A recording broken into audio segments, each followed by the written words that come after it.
Hello, hello, hello. Welcome, everybody. You don't have a name on that badge. I don't know you're actually here. I didn't see a name written on that badge. Yeah, how do we know it's yours? We got a badge swiper here. We need somebody to come and swipe it. I'm not looking at nobody else. This was me and you. Listen, don't worry about nobody else. It's about me and you. Thank you for having into so. We got a full house.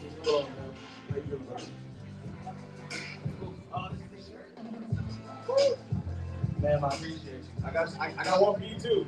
I got one for you too. Hello, hello, everybody. How's everybody feeling? Achy. All right. You feeling what? Achy. That's for your console. Cool. Well, we're gonna get this started. We're not gonna waste any time. We shall get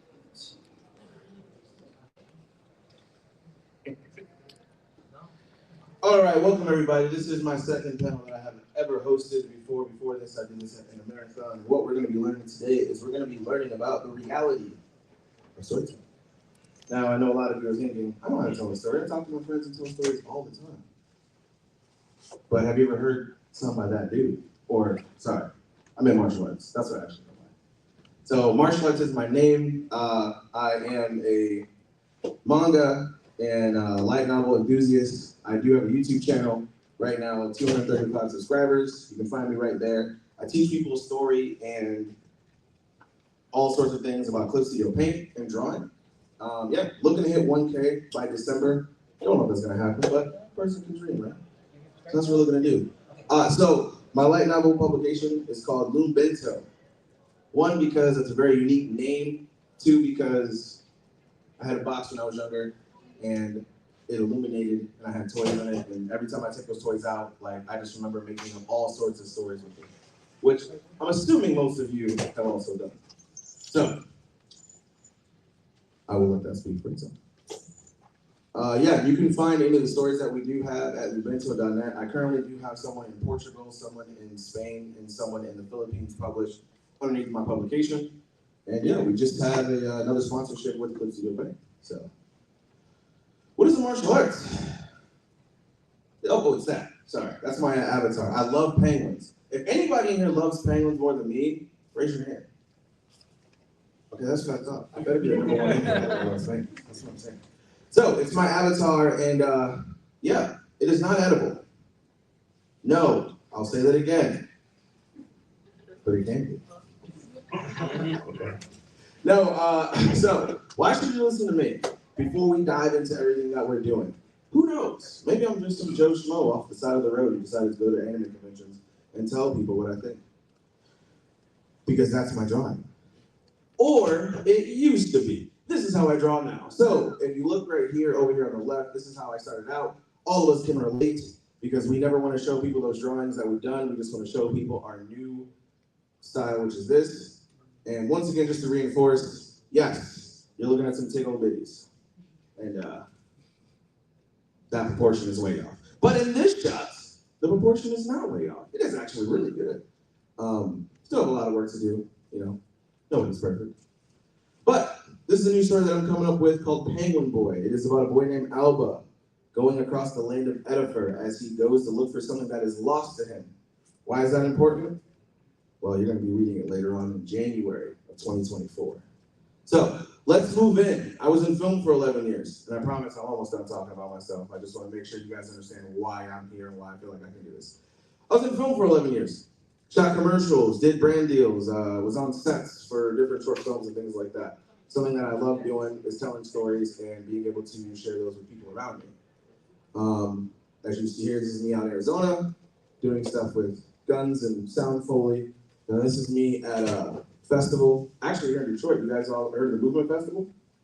Yes, this is me at the Movement Festival, smiling, not because of her, but smiling because the music was that great. So yes, I shot that. So what inspired me, some of you may ask? Well, oh, you can't hear it, no. I know y'all remember the board kids, okay? I know y'all remember this. And if you ain't never heard it, it's amazing. Okay, that's it. I don't want to know that. But yes, One Piece. One Piece is my favorite show, and I started watching it on the 4Kids dub when there was lollipops instead of cigarettes, and there was weird gun hammers instead of actual guns. So we're gonna dive right in. Section 1. Understanding the story Bible. So when you're, not that one, sorry, not that one, guys. Not understanding that story Bible. We're talking about writing out your characters, understanding who they are, whether they are main characters, side characters, the supporting cast, and understanding the world that they're in. And not just saying, oh, cool, I have ninjas who live in this ninja world. What does that mean to me, a consumer, someone who wants to read your stuff, someone who actually wants to pay attention to anything you're doing?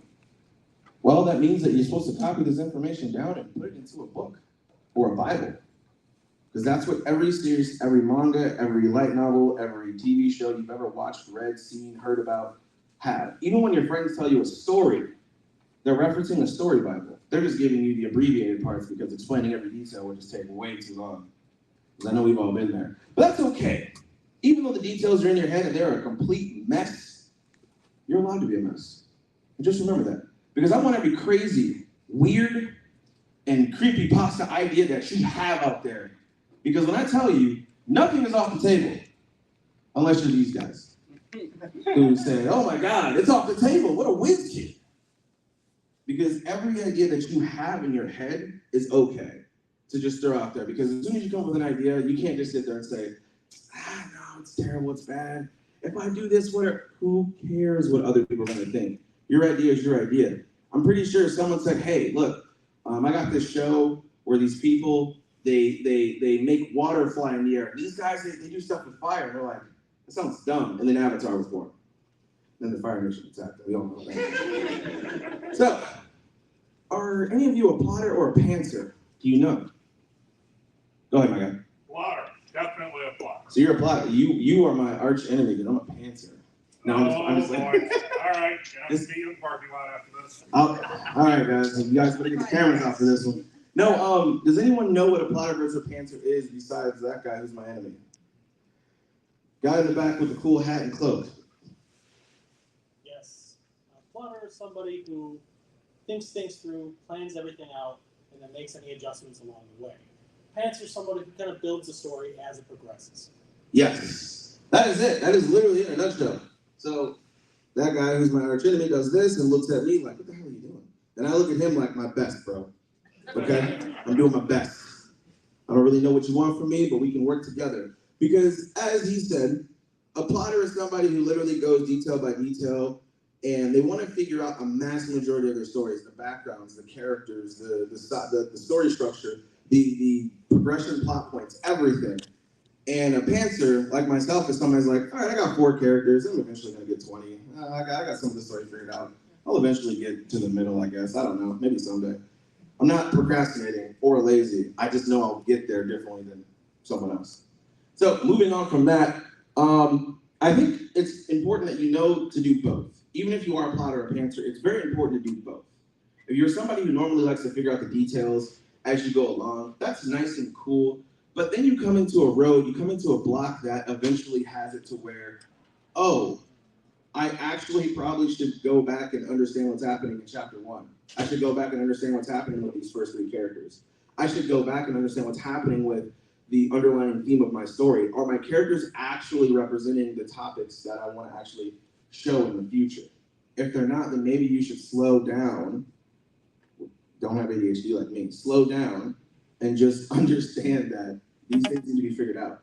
It's something I did when I was working on PENGUINBOY. It's something I did when I was working on my previous manga as well. And yeah, it's helped me a lot. Now on to the actual facts. I'm a pantser, so I get bored if I know everything way too much. So that's why I said there has to be a perfect mix. If I know everything about my story, I will immediately drop it. And people will be like, dude, that chapter's never coming out. And I'm like, dude, you're right, because I know everything already. So, and then plotters, I know they go crazy because there's so much detail that they're just like, where do I even start? I have so much lore. Like, I understand it. It happens. So, we're not talking about that story Bible again. Okay, How much info do you actually need when you are plotting or pantsing your story? Don't say that around any school children. When you are plotting or pantsing your story, and you're going on your journey, you need to know a decent amount of information. And that, I'm sorry, let me get my fat head out of the way, guys, I'm sorry. That's when you actually need to start developing your story. You need to be doing the research while you're understanding which one of those you are, plotter or pantser. You need to be doing the research and just saying, let me look into this. Now I know, it makes sense. I want to do something with alchemist. I'll probably go look up Fullmetal Alchemist. No, you want to actually look up what real alchemy was. And you can look up Fullmetal Alchemist, but then go into the specific and say, what do I want to take and what do I actually want to make? Because a lot of this is just your ideas. You want to make an alchemy Western story? Cool beans. You want to make something that's sci-fi with alchemy? Guess what? You can do it. You want to do whatever they did in season 8? All right, go ahead. People hate your stuff, though. I mean, it's okay. You're free to do whatever you want. That's the point of research. You research the good, the bad, and everything in between. Not everything is bad just because it was bad for the show. I mean, having a cup in a fantasy that's from Starbucks is bad, but, you know, if you want to showcase elements from a different story of yours that were bad in that story, that's okay. It means that you can make it better. You know what not to do. So yeah, and this one is really cool. I wanted to incorporate this one because it's a steampunk that to me kind of has like a modern vibe. Like this is what our world would look like in steampunk. So yeah, nothing else. Can anyone name all these characters? Oh, don't clap. Don't you clap. If you can name all these characters, do it. Hang on, we'll go one by one. No, we're not going to go one by one. That's a lot of characters. What do you guys think Bleach did wrong and did right? And yes, I'm going to blame the editor on this one. I know that it wasn't just TJ's fault as well. Go ahead. They made nice black looking characters. They did make nice black looking characters. They actually are the king of like drip and black characters. Like, I'm not going to lie. But there's a lot of cool ones. He's the best. For real. I mean, you got the other Richie too, you know. I don't like that guy. But anyway, no, so, go ahead. You were gonna say? Oh, I was gonna say, power scaling, they eventually got way too high to the point where the stakes kind of were hard to get behind. I also say towards the middle end, the characterization kind of fell off a little bit. And then, yeah, there's just way too many characters, and it's hard to care about all of them. Still a good show, No, I agree. Not that Bleach is a good show, but the characters in it. I agree.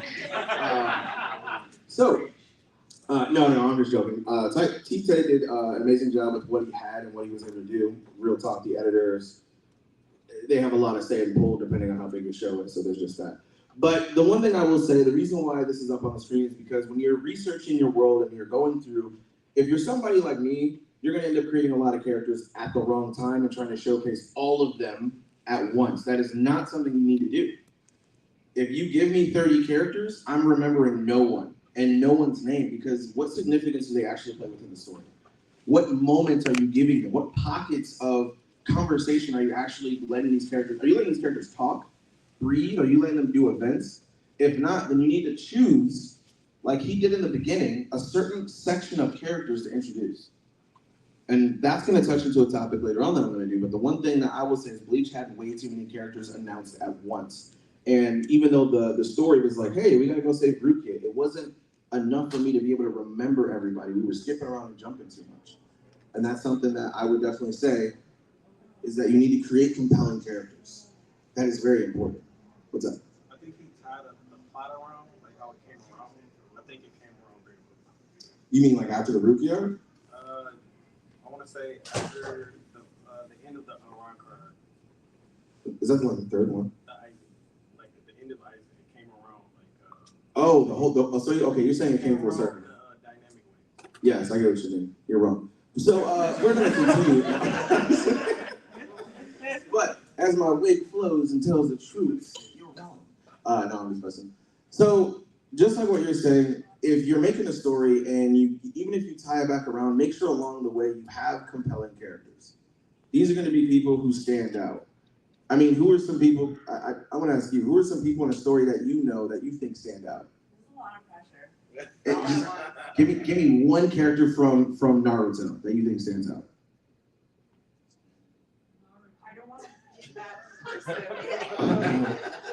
Oh no, okay, I'll choose my, no, man, you talk too much.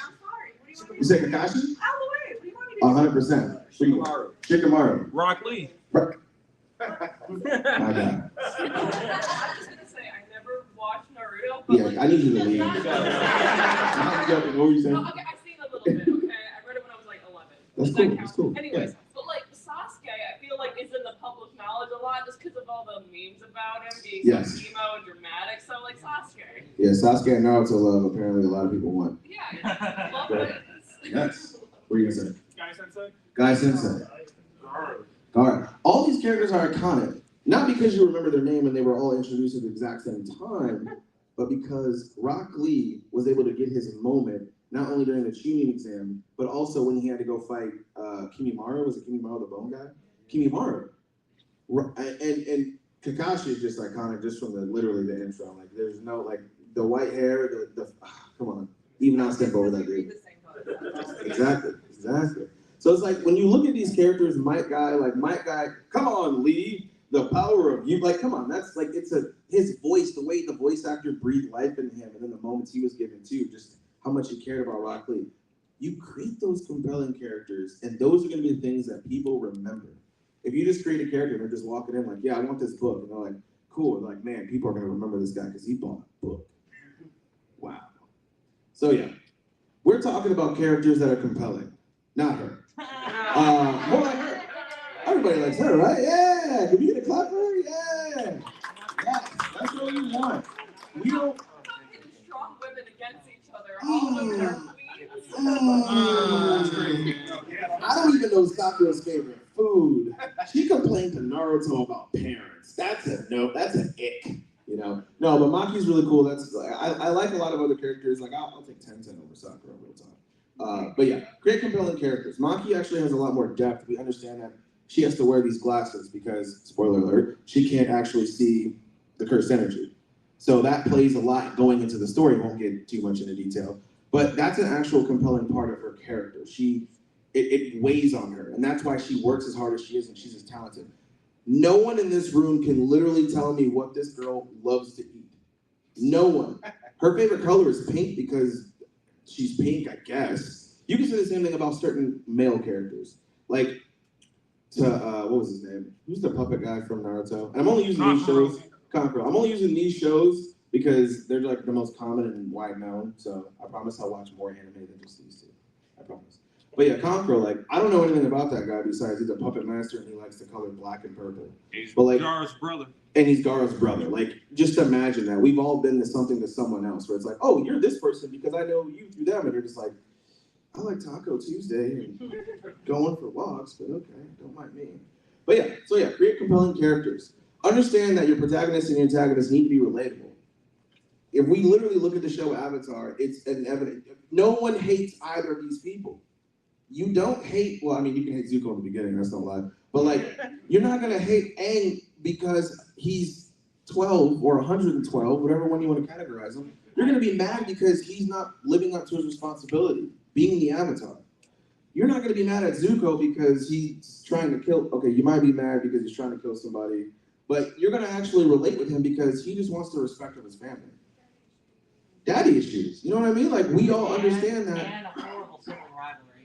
His sister, man, you're not wrong. His sister is something else. Okay, you can hate his sister as much as you want. But you love the hater. But I still sin for her. Yes, but we can hate her.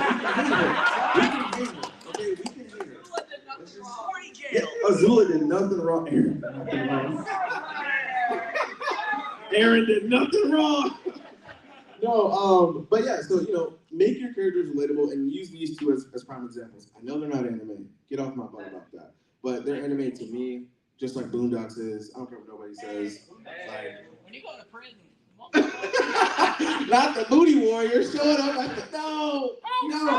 If I see him at the con, I'm sorry, I gotta do it. and I want you. Oh no. Oh my God, not the con. So, character note, we're gonna move on. Make the villain actually, you know, something a little bit more. Not just a simple twirly mustache villain we all see. I was trying to say that word, I couldn't say simple at all. Give them their own life, backstory, and flaws. If this applies to your story, I do understand some people want to create children's books or something akin to that, where not every character is going to have a super big depth. They're not going to be the hero of their own story, but make sure that you make the villain the hero of their own story. Make them think like, I'm doing this because it's the right thing to do. And then the opposite with the protagonist and be like, yo, you're a villain because you're a villain. Don't do that. That's what I'm saying.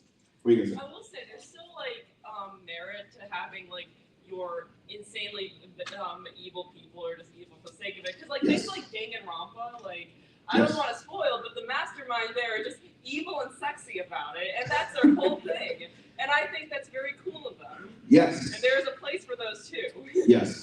There's a place. What's up?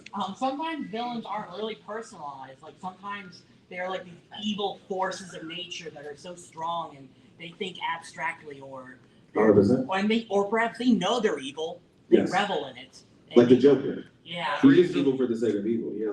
Some villains are self-aware. They Yes. just don't care. That is true. That is true. You in the back with the cool mask. I was Oh, going to no. say that I was actually just about to bring up the Joker because part of it is also that his relatability is that he could be one of somebody else, as Yes. if somebody could be the Joker, and you very much would rather not be the Joker. Yeah. And I see people doing that all the time with Batman and Joker, like comparing their depth, and I'm like, I get it, there's a comparison there, but the Joker, for the sake of what we're talking about now, is definitely one of those people who he doesn't have a lot of depth, and he doesn't need it. He doesn't need it. He is the Joker. He doesn't need a consistent backstory because he has one goal in mind, and he just wants to watch the world burn. He just wants to Kinda mess with Batman too. I think he is the world's most desired bromance, Batman and Joker. so true. Yo, that's it. Not the world's greatest detective, the world's best romance. I would disagree with his thesis on the Joker. Okay, I what do you would got? disagree with that and say that he's a force of nature. Because every time you think of a great Joker, he has backstory. But the problem is, the Joker's backstory is multiple choice. Or choose your own adventure. Yeah, whatever, same thing. So it's like he's not a character. There's the character of whatever, pick whatever Batman, but it's the Dark Knight Batman, the Dark Knight Joker. But that is the Dark Knight Joker. That is his characterization, not the Joker. I like both answers. We're gonna go with both. We're gonna go with you, and then I know you probably. Yeah, have we some have. questions online. Yes, there is a.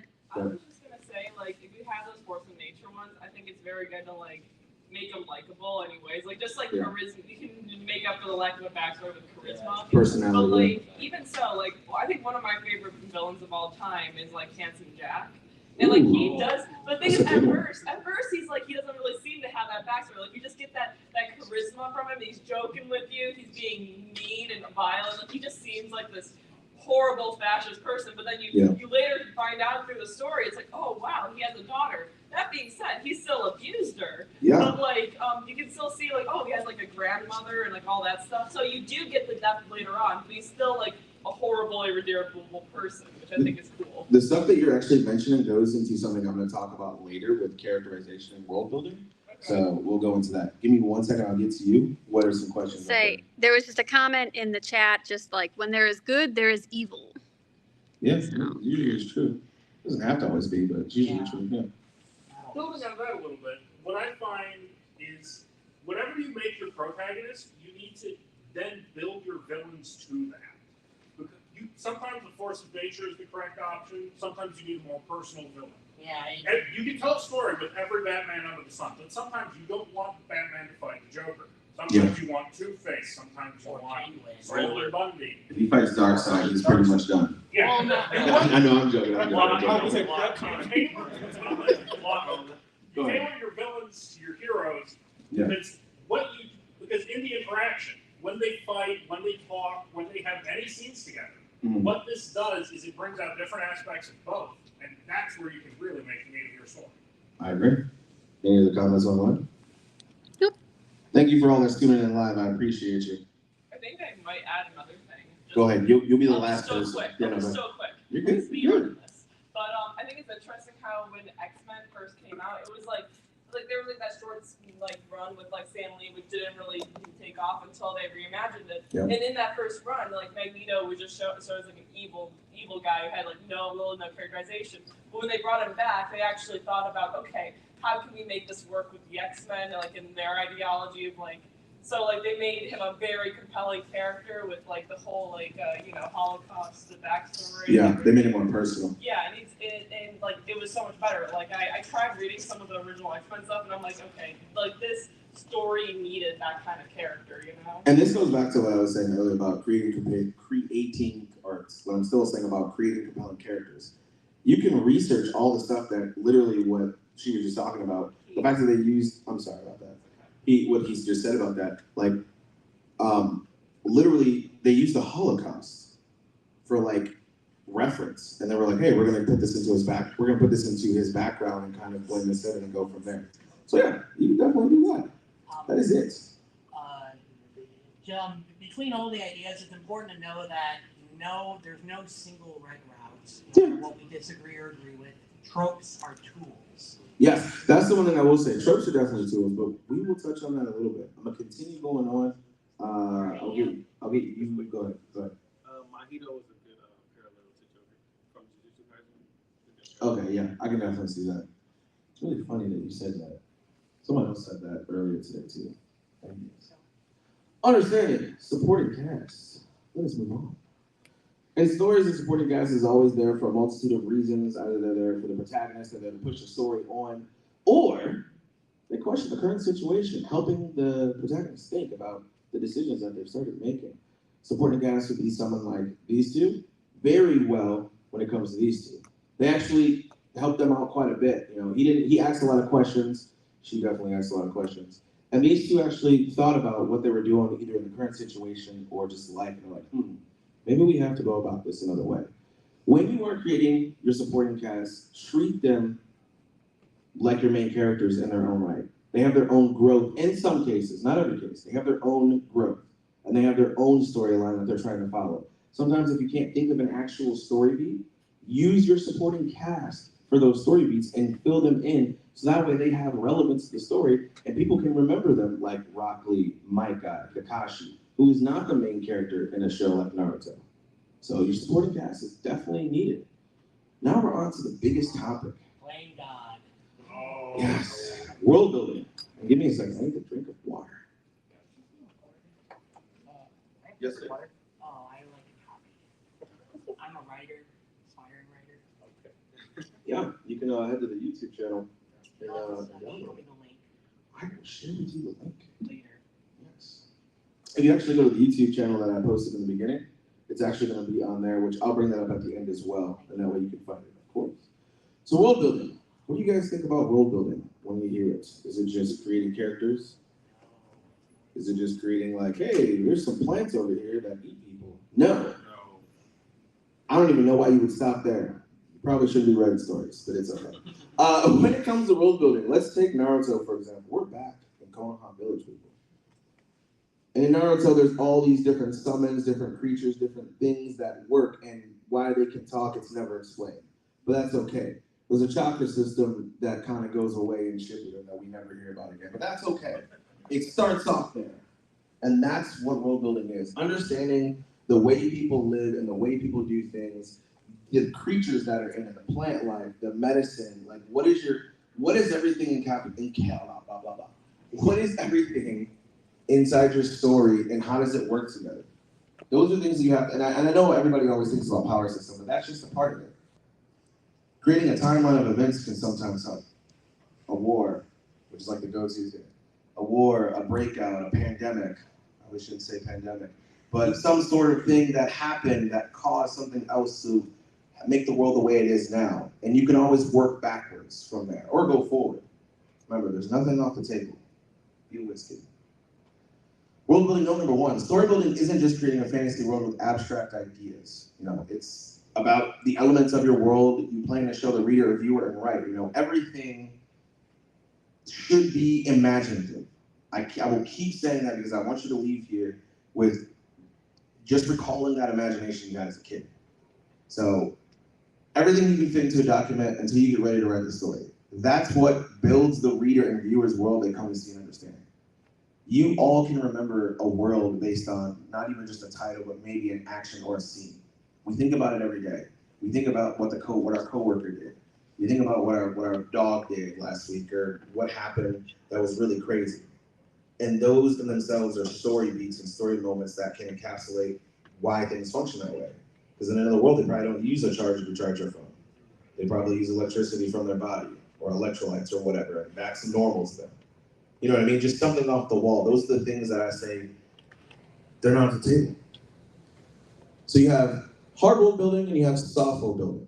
Now these, of course, are things that I think are very important to talk about, because if everyone knows Lord of the Rings, they know Tolkien created his own language, the phonics, this, I can't say the word. Phonetics, thank you, I couldn't think of the word. Phonetics and everything. He got so deep with the detail and the lore of the places that this guy really was a plotter. Like, I'm just gonna go back to that and say that. Yeah, Tolkien was obsessed with language. In Yeah. fact, the story goes that his first book, The Hobbit, Mhm. he was grading tests because he was a professor in Oxford. And one of the students left a blank side, and he decided idly, he wrote down, "In the hole in the ground lived the Hobbit," and he decided, all right, see where this goes from here. And he admitted later that he did it because he wanted an excuse to use the languages he invented. Yes. He invented his first languages when he was a kid. And that goes into what I'm talking about. Like, if Talking you want, about.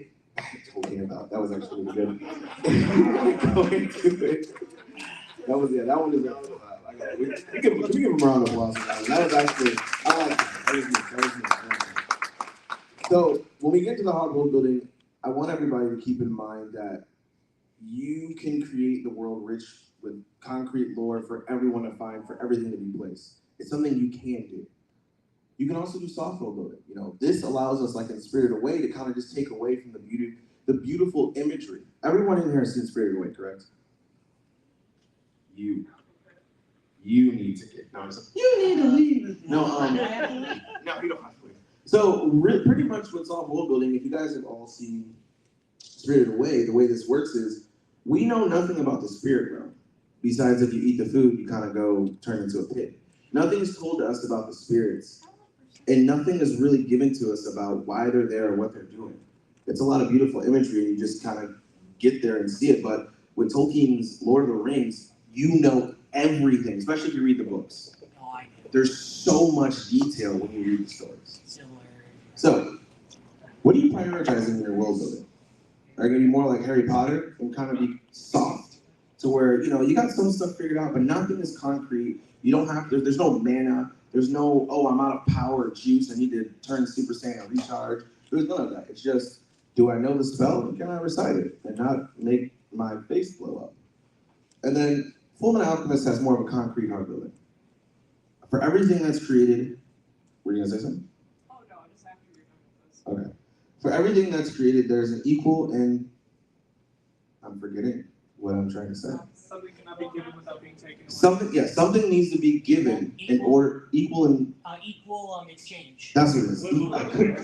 Equivalent exchange. Thank you. See, this is crowd participation. I need help sometimes. I need help too. I'm currently receiving it.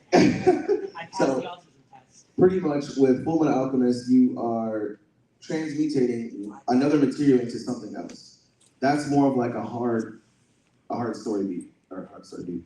That is more of hard world building, and that kind of goes into it. So yes, I would say, which one are you prioritizing when you're creating your story? And that's something to keep in mind. Characters, setting, conflict, is it detailed power system? Is it detailed way of life, politics? Is it a loose power system, a loose way of life? Do we not know that much about what's happening? These are things to really keep in mind. I think I was going to mention with Harry Potter that, because I've watched a few video essays about Harry Potter recently. I have a lot of thoughts about this. But I feel like when you make a world, like, it's nice to include flaws in the system with it, to make it, like, realistic to real life. That being said, I don't like how the characters in Harry Potter are only obsessed with, like, Voldemort, never can care about, like, hey, why don't we, like, maybe not have the slavery? Like, why is it anytime anyone is, like, an activist, like they're always made fun of, like the way Hermione's called like the spew stuff. Yeah. Like I think what's really good is like I think what's that's why people finish Harry Potter feel like satisfied. Like they end the story, there's all this injustice with the prison system, with everything, with how goblins are mistreated and like house elves and everything. And Yes. Harry Potter decides to become an Auror. He becomes a police officer. Like I think like it's what's really nice is like if you have a story that has flaws in it, and the characters not only acknowledge them, but like they have a conflict there. You can actually like have plot. It's like engaging. Like if Harry Potter ended with them actually making some real changes in the world, it would have felt so much more satisfying. I can never understand that. There's people who talked about that Harry Potter. Hang on one second.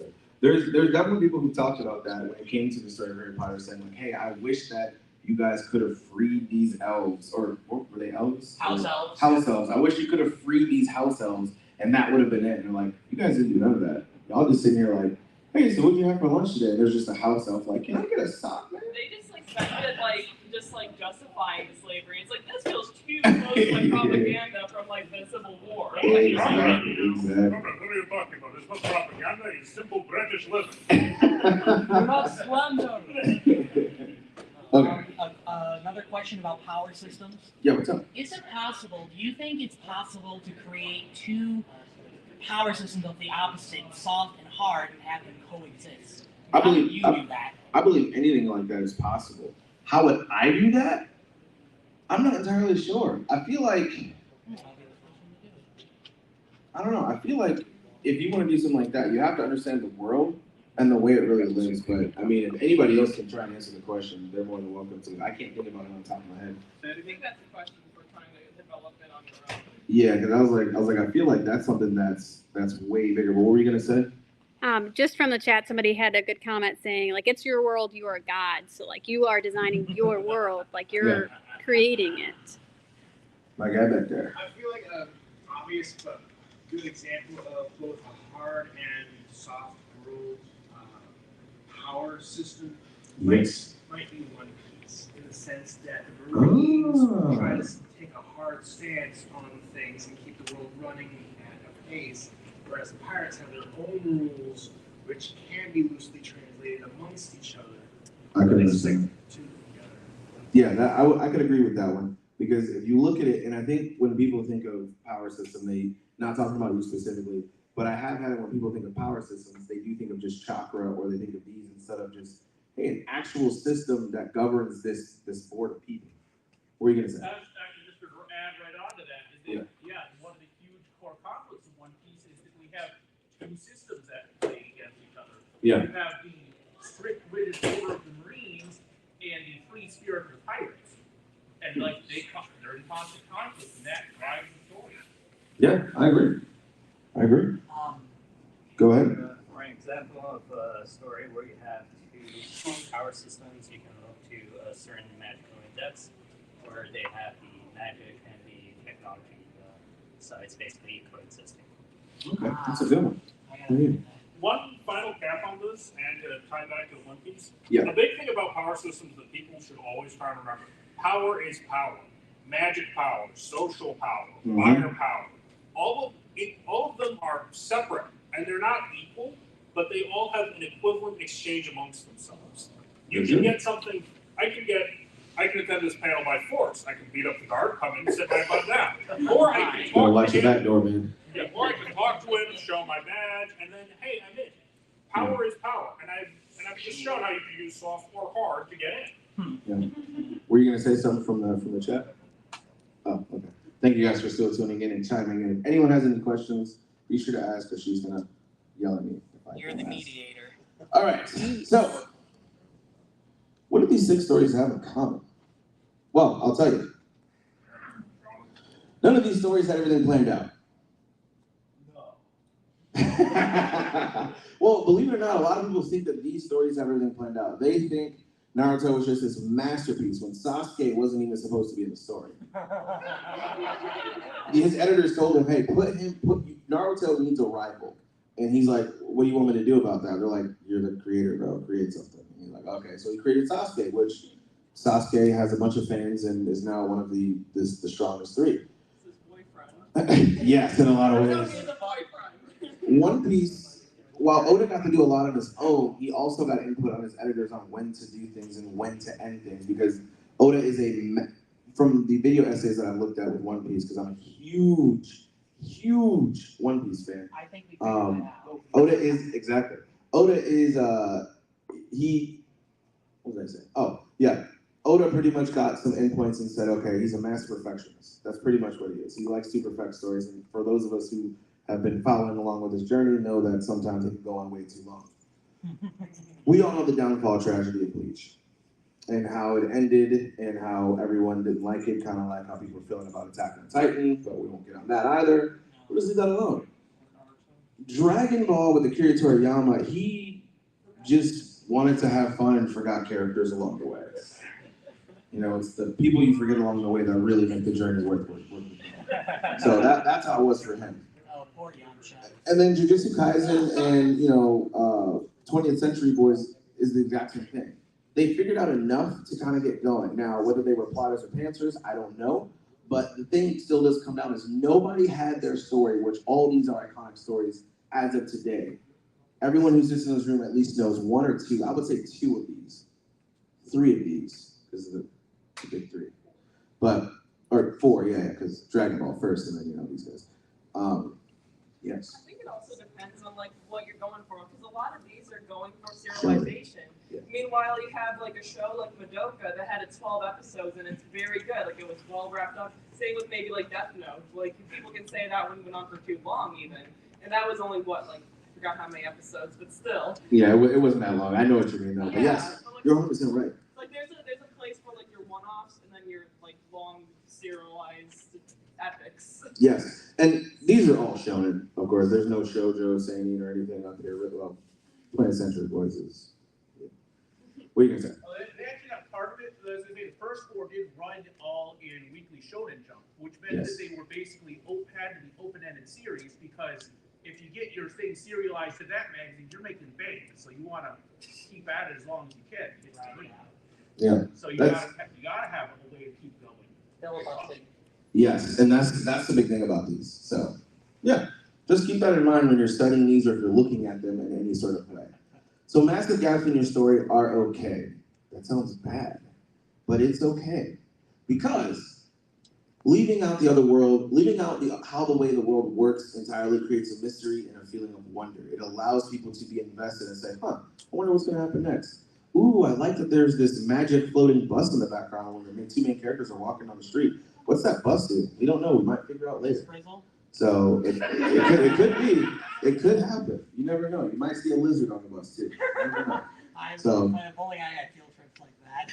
Oh my God! If you have field trips like that, you should probably help. Definitely think about. Yeah, I was gonna say I couldn't say it. You said it better. So these 3 right here were pretty much the world was never talked about. I've already explained this in Spirited Away. In Kiki's Delivery Service, which is iconic, and if you haven't seen it, go see it, there's witches who deliver stuff. Or mainly just, we know of her. We don't know of anyone else. We don't know how deep this goes if there's a postal service for everything. The world doesn't need to be fully explained at the start. You can explain some of it later on. And then Dragon Ball was just comedy pretty much at first until they wanted to make Dragon Ball Z. So. Immersion is the key when you are creating these things, when world building. How will you do it? Hard world building or soft world building? And that pretty much just is what you decide. Now, as you said, right here, there's nuance between the 2. And that's because there is. Everything I'm giving everyone in this room is a shonen example. You can apply anything I said to non-shonen stories or even manga. You can have it for writing. You can have it for, storyboards even. These are things that you can capture within the element of just knowing that I think is off the table. Okay, nothing. Has anyone ever seen both of these before, or just the one?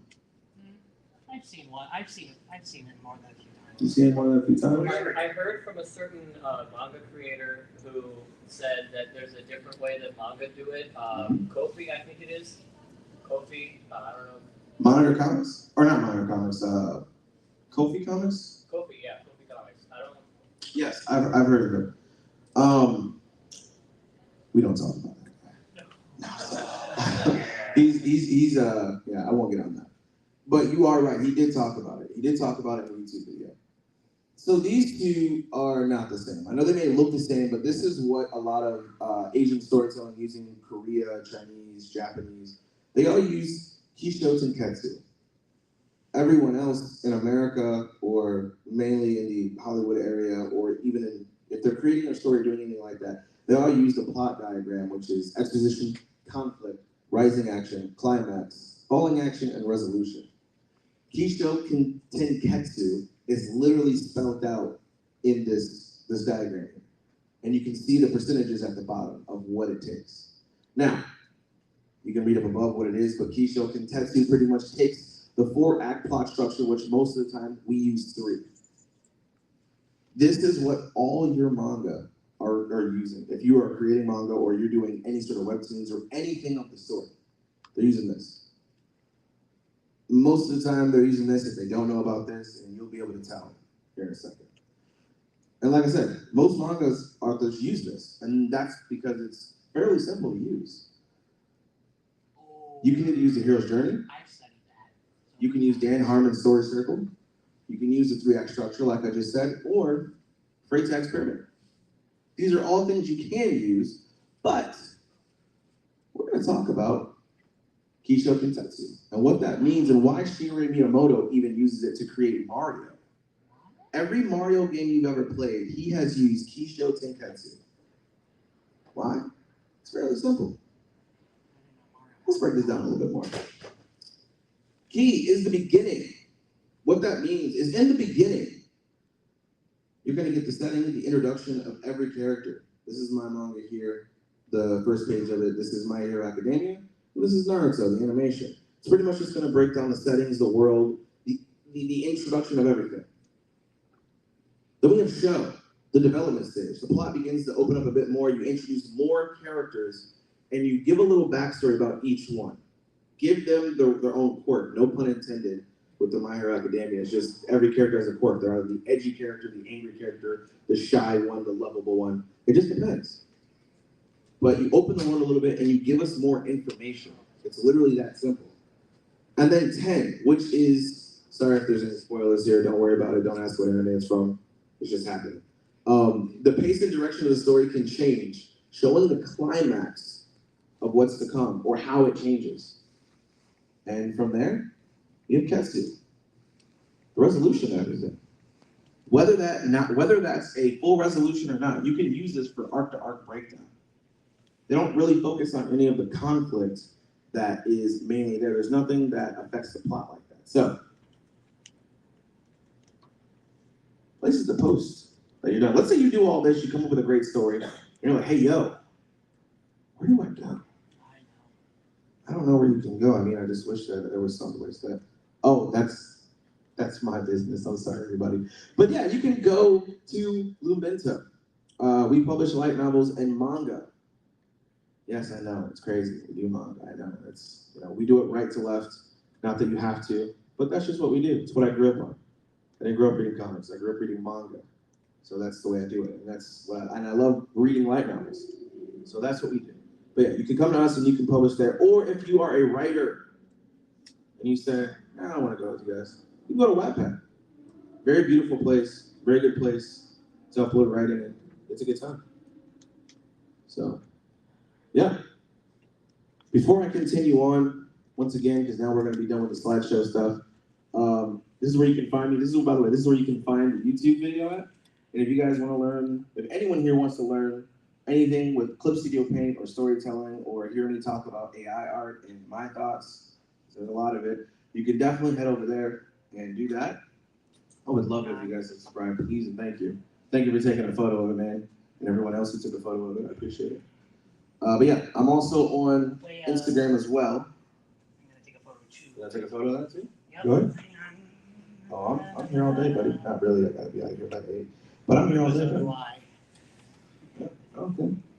So yeah, there's the Instagram, and then there is the Twitter. So yeah, there is that. And don't mind the face. I drew that on stream, and I told them I'd have that face up there. So there is that. So we'll go back to the YouTube.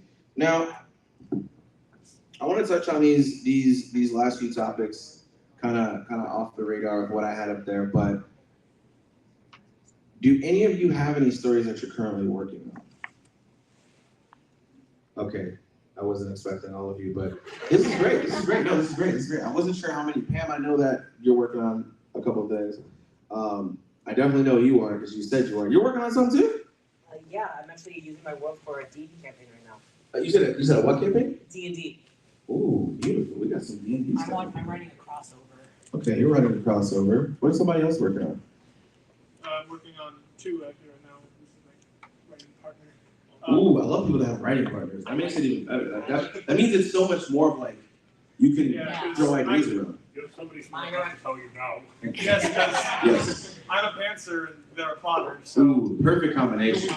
we have. Yeah, can we get a round of applause for that? That's beautiful. We got that in here, yes. How about an editor? You're stuck with each other forever. Good luck, good luck. Hang on 1 second. Go ahead. No, go ahead. We're Animation students and stuff at Ooh. College for Creative Studies down the road. So Damn, that's really amazing. and I'm planning on like minoring if I can in both illustration and games. Because I really want to break into it and get involved with just putting my stories out there and trying to make those industry connections. So this is all very useful stuff that I can use in my career. No, and honestly, what I will say is everybody hit it on the nail. When I started getting into the panel a little bit more and I started saying, hey, this is how you can do things. I never wanted anyone in this room to, the one takeaway is this is how you have to do things. Everything I said today is just a way and a form of what you can do to tell better stories. Using KiShoTenKetsu is a way to tell different stories. You don't have to do that. It's how I do things because I enjoy what I create, but it's what you can do. I appreciate learning it because in all my classes I've only been taught only just the 3-act story structure. So being told that there's like a different version of it, like you'd think they would have taught that in like an art school, but I've never heard of it. You've also used the 12-beat structure. I know you have. Wait, what? The writer duos. Now you guys have to argue with the other writer duo in the back. I know for a fact you use the 12-beat structure because it's part of the curriculum. Oh, I don't remember that. I think I'm It's okay. smart. Sometimes when we're in school, we're just like, yeah, I forgot what I learned the other day. Before I get to you, my guy in the back, you were gonna say something up here in the front. I'm currently, as I said, I'm writing a crossover on Yeah. Archive of Our Own. Okay. Between what? My Hero Academia and Castlevania. I love that. That sounds like a good. The Yeah. games. I Yeah. grew up reading crossovers, so that is like really that is Last Halloween, I just posted 2 chapters. See you later, Dawn. yeah, I'll look for it. Get that badge, son. Plug it right now. Hey, take a picture of him. I'm sorry. Cosplay. Yeah. It's called My Hero Castlevania, Aria of Heroes. Nice. I love the play on words. People are gonna be like, 10 yeah, check chapters this right out. now. Don't know when the next is going to be out because I posted 2 chapters in 1 day Ooh, I like on that. Halloween just to deliver because I was behind and it's like, what do I put here? What do I cut? How do I make this interesting? It's like I'm balancing all of these. It's like I'm juggling with 5 balls and I only have 1 hand. Yeah, because crossovers are very That sounds fun very because hard. like you get to like combine 2 worlds and see Yeah, how they that's interact. what I meant by the 2 different power systems because quirks are the hard power system in my story. Magic is soft, more flexible. And I think seeing those interactions is interesting. Yeah, go on. No, you're good. I was gonna say, give me 1 second because I know a couple people had their hand raised. So we'll go with you. I'm an author myself, Dr. Barris. I've written 4 books, 2. Yes, we're gonna give this clap is to all the writers in the room. I'm sorry, I didn't want that to just be with you. The clap is for all the writers who spoke up in the room. But continue. 4 please. books, 2 steampunk books with Sea Lion Press, 2 independently published Lancer supplements. And one of the big things that I really like about all this is you learn about all these different structures, and once you get into them, you realize sometimes you need to use different tools for different books. I'm currently working on a submission for a Kanakawa light novel contest, and I'm looking at it and I'm going, I plotted this with a 5-act structure because I'm a Shakespeare nerd, and I'm looking at KiCKSTARTER? KiShoTenKetsu. You're okay. KiShoTenKetsu. Yeah, You're you're good. going, you know, I'm sending this to a Japanese publisher. I might want to look at it through this lens and see if there's any small changes I can make. Yeah, and I say that literally because there's a lot of publishers who will turn you away depending on the style that you're using. Not that the 3-act structure is bad in any way or whatever. Like you can still use those things and still use those things and keep an immersed audience with it. So you wouldn't behind it. So I would really, seeing as how you're a person, you've been there, you've done it, you know, and you have published stuff. You got to speak up for the people in the front row. Sorry, I was saying, Okay. you've been there, you're publishing stuff, you know what I mean? Do you think the most important thing is, like, what is your opinion on, no offense to the people that, like, go to the school to do it, but like they were saying, you know. You about to have some writers in front of you. Oh no! I was gonna bring Don't. warning, whatever happens next book on writing, where he just talks about, write. If you're gonna write. I think Continue to do it. I think, and Pam, I'll go with you here in a second. I think that if whether you go to school or whether you don't go to school, you just need to write. Writing is always going to be a love. I mean, think about it like this. Let's say you are waiting to write for a publisher. You're like, I want to join this publisher. I wrote this one story, and I'm going to send it in. If you send it in and you're not writing anything else, and you're just like, I'm waiting for approval. It's just you're wasting your time. You need to be at least creating like, okay, I'm waiting. This is just a one shot. Maybe I'll get accepted. Maybe I'll get serialized in this fashion, this way. It's the exact same thing if you're not going to school, or if you are going to school. Sorry, I can't remember which one I said first. It's the exact same thing. If these two are in school, which they are, and they submit something to a company, and they're like, man, we wrote 5 pages. That was a lot. Let's just chill. It's like, no, let's write something else in the meantime, something short, something sweet, maybe post something online. Doing that is always going to keep that mental skill or that mental tool like sharp, and that writing pen really good. It's the same thing with drawing. No one draws a chapter and like, yep, this will be it for the rest of my life. They're going to be like, I have to keep drawing and practicing. Oh my gosh, before I get to you, he had his hand up. What were you going to say, Pam? I was going to introduce myself. My name is Pam, and I'm actually making a manga titled Art of War. Okay, hang on. We all have to say, hello, Pam. 1, 2, 3. Hello, Pam. Hello, everybody. I'm actually I'm learning Japanese now, so I could say Watashi no namae wa Pam desu. But Speak up. Go ahead, speak up. yes, I'm making a manga right now. It's a shonen manga titled Art of War. Beautiful. The characters can draw their weapons literally. So as fast as like I want to say a Naruto jutsu happens, is how fast they draw the weapon. So it's And it is really good. I've read a couple chapters. It's Sounds pretty like cool. a mature version of Scribblenauts. Say that, but it's a pretty interesting story. But yes, it's pretty cool. I don't know if you want to pass it around and let people see it while we continue talking. But yeah. I got you in the. Oh wait, no. Before I get you, I'm sorry. What were you probably gonna say? I'm just gonna like defend my right as like the arts. I will say, if you can get out there and not go to any school whatsoever, thank God, 'cause you don't have student loans. I'm crushed under it, and I envy you so very much. Don't worry, I didn't go to school and I don't make money at it either. It's not as helpful as you think, yeah. What's good about school though is you build the connections. You have the people that you can rely on, you can relate to. You're in a class setting and you can actually like be like, hey, what do you think about this? And it's easier to ask for someone's opinion because they're your classmate and you all know what you're doing. Versus if you send me something after this event and I'm like, it could be better. You might still think of me like, well, what does this guy know? Like maybe this, and it's okay. But having that school setting, I think, is where it comes in handy because you get to know those classmates and those people, and you can rely on their requests and say, okay, it's coming from a genuine place. We're all doing something similar. And plus, I'm not exactly always going for the writing. Like, I do want to just animate like characters and really get that character acting. Like, I'm not always going for the writing part. I like to be well versed in that stuff. Yeah. But like a lot of it, just I want to be involved with like the creation of things. It doesn't have to be my property. That makes sense. Yeah, that makes sense. I gotta go to this person because they had their hand up next. I got a steel trap for that kind of stuff, not for words, but for. But let's go back to going over stuff we're working on. So I started off with originally with a tabletop campaign, like originally started as like a Star Wars thing, Empire Invaders. I thought it was funny.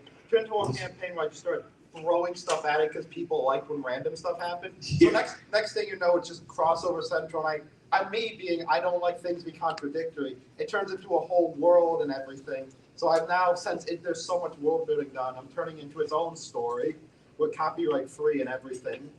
We're essentially going to be, instead of even writing like a normal story, because I'm not good with characters, that's why tabletop's easy for me to run, is write a sort of like a history book later on, like showing like, here's an interview with like a general from there, here's declassified documents, so kind of show the same story but like in a different type of way.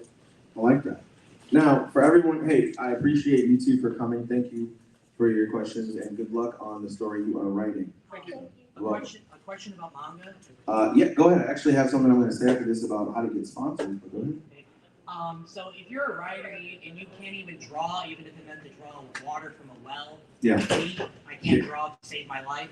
Okay. Can writers still contribute in manga? Dude, yes. I don't know how to draw. It's a stupid question, I know. There's a writer that I know creates a story called Jazz. You like Jazz? It's a really cool story. He creates a manga called Jazz, and I believe he's the writer on it. Correct me if I'm wrong here.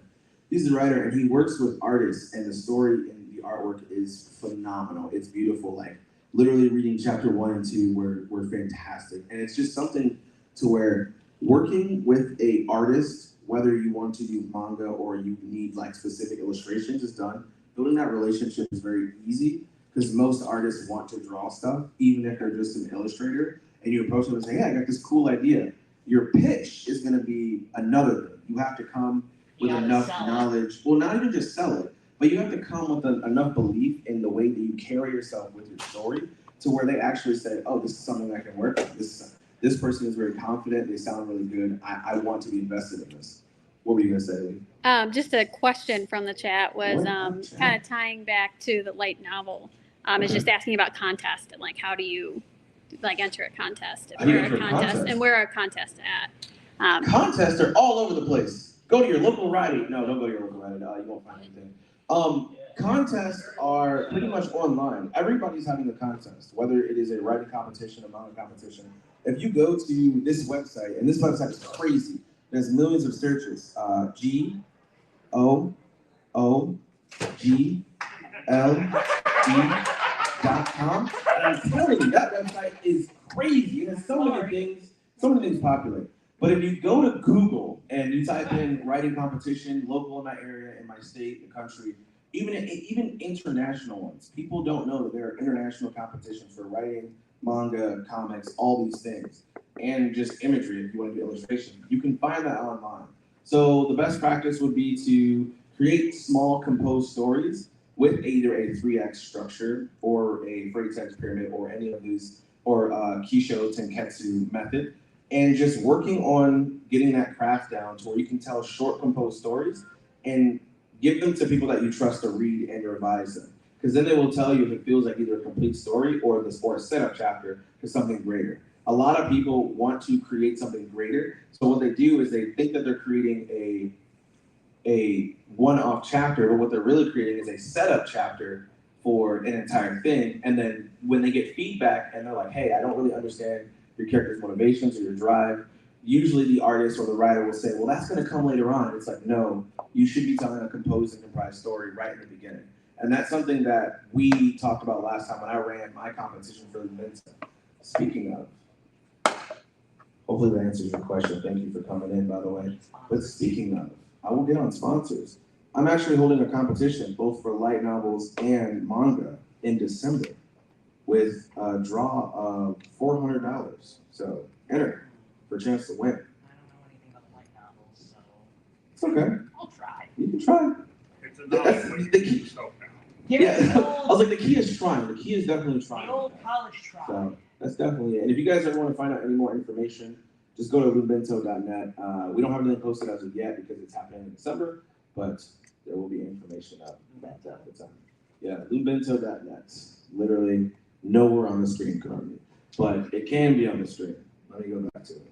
I don't actually think. Nope, it's nowhere. Sorry. There it is, right there. So, lumebento.net. Head there. Head to that website, and you will definitely find our website and everything like that. You can see what we have published and that. Now, on to sponsors. This is a question I got so much when we got our first sponsorship for Clip Studio Paint.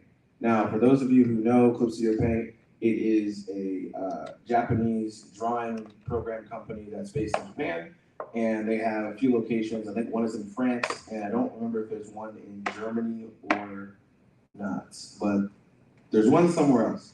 Anyway, I applied 17 times, got denied 16 times, and got in the 17th time. Now, the way this works is, I will say, part of it is a numbers game. And when you say this, everyone is like, oh, I gotta stay up until 3 in the morning to do this? No. Wait for a reply, take your time, go to work, watch your kids, pet your dog, play with your lizard, do whatever you gotta do. But what you want to do is you want to be emailing these companies and saying, hey, I have this many followers, or I have this, even if you have 5. Because believe it or not, there's a company rep that I talked to at Clip Studio Paint who has told me, hey, you know, sometimes we're just looking for people. And it's hard because we'll reach out to a certain person who we think is gonna take the job, and they'll be like, nah, I'm good. And they'll be like, okay, well, we just have this slot open, but we don't know who to look for. We don't know what's going on. I've seen people with less followers than me on all my social media get these interactions and these sponsorships from companies. First step is just reaching out and giving a good proposal as to why you want to work with them. I preach about Clip Studio Paint practically on my YouTube channel, and I do 5-minute, 10-minute or less tutorials. So I promote their stuff anyway. That's part of the reason why they did it, is because they said, hey, we reviewed your channel the 17th time, and we do think you're a good fit. And I'm like, what changed? So I would say that's the first thing, is being persistent. Having that drive to actually just do that, because it goes a long way with you. The second part is asking locally. There's a lot of people who will sponsor you like you won't believe. Whether it's the donut shop down the street, people travel, people go all over the world. You can talk to any mom and pop shop, not just here, but in other places. I know that might seem weird to think about, but just imagine a mom and pop shop in Chicago, or in New York, or in this place. Say, hey, I love what you guys are doing. Me and my friends are out there. Would you be down for sponsoring us and doing blank and blank? We're hosting this event, or we are looking to get this thing done, or we're looking to get 100 shirts made for this thing we're doing. We'll put your name, or we'll at your social media on this thing. You will be surprised by how many of them actually say yes. Or actually say, huh, I never thought about that. It's something we should probably do. And you will be the first one, and then they'll tell everybody about you, like, hey, you know, there's these people in such and such place, and they were nice enough to reach out to us out of the blue. Sponsors come from anywhere, but you have to be persistent, and that's literally it. Whether you're in school, whether you're not in school and you're writing, or you're him, you just have to be willing to put yourself out there. And that's the biggest thing about sponsors. So, and that's the one thing I've really learned when it comes to sponsorships. But, yeah. That, oh. I was gonna say, were you gonna go to the tablet next? Yeah, I was gonna go to the tablet. So, I'm gonna show everybody. Let me see if I can wrangle this around. Without my hair getting in the way. I just had to turn today. Looks great. Oh, it's trying to be whatever it wants to be, and I can't let it be. I don't think I need that. It's like children. But, all right. Free spirit. So, I'm gonna bring this program up because I wanted to show people, like I said I would, how you can. Can the chat still hear? Do we need the microphone? Yeah, the chat's still there. Oh. You might need the microphone for the chat. Sorry, chat. I got the microphone now. I'm sorry. So, and you don't have to show me anymore. You can just show the screen if you want. So pretty much I'm not gonna say anything with this. So this is Clip Studio Paint. Okay. Everybody knows that. Has anyone in this room ever worked with Clip Studio Paint? Okay, that was way less than what I was thinking, but I got the opposite before, so that's fine. I love Procreate. Okay, this is the thing. You can do the exact same thing in Procreate, But you have to be a lot more manual with it, that's it, and that's fine. Because I have a buddy who's really into Procreate as well, and I think that's fine. I think it's very nice how portable it is. I can just pull out my tablet right now Yes. and mess around. I literally have it on my tablet as well, because I fluctuate between the two. So, the one thing I'll say is I want to set people up, because there's a lot of people who do webtoons, and I also did a webtoon. I will say, and this program is pretty easy, and I'm just going to run you through how you can set up a webtoons page. You don't have to pay attention to this if you don't want to, but I advise you to, just in case you are a writer and you do want to work with an illustrator at some time, because I know a lot of illustrators do want to, or do use this program or Procreate. I wish I could show people Procreate. I'm gonna have to get that facilitated next time. You just gave me an idea, thank you for that. So, what you do, you go to File, you go to New. I don't know why it's over here. But in this box, it pretty much is self-explanatory. The first one is an illustration. You can set up your different parameters with what you want here. And you got your square. If you click it, you kind of get an example of it over here on the right-hand side. You can go up and down and kind of click and see. And you can see the dimensions, the width and the height right here as well. So if I clicked on 4K, that's what it would be. If you were someone who creates a webtoon, well, if you hover over the icons, they do actually tell you what they are. So that's a webtoon, that's an illustration, this is a comic, this is a printing of a fanzine, which the word fanzine makes me laugh. But yeah, that's why it's so weird to think like, isn't it just a zine, like fanzine? But, or you can hit show all comic items, you can do that. If you click on webtoon, as you can see, the paper just gets massively long. You can rename it, you can set up a preset with like, you want it to be a certain width with a certain height. And then let's say you do want to customize it more than that. I know that Clip Studio Paint caps you off at some point with the height of it, and it really just stops and drops everything down from there. So with your resolution, most webtoons are color-wise, and if I remember correct, because I'm usually black and white, I believe with color you want to be around 350 to 600 DPI. Which, if you guys don't know what the resolution or DPI is, it's dots per inch. And that's pretty much explaining your color depth. Like, do you want it to be rich in color, or do you kind of want it to be like, so-so with color? Because both have their uses. You don't always want something to be rich in color if it doesn't have to be. You might be trying to go for a certain effect or a certain look for this chapter. So just keep that in mind. And then right here with the basic color expression, which is a funny way of saying it, you can choose color, gray, or monochromatic. Now, if you were going to do this one right here, the printing of the fanzine or the show of comic settings, most of the time it's going to come in monochromatic, and then you have to change the color with that. But let's just go to color, and let me hit OK. So as you can see here, I can zoom in. I can go up and down, and then from there, you just kind of create your story.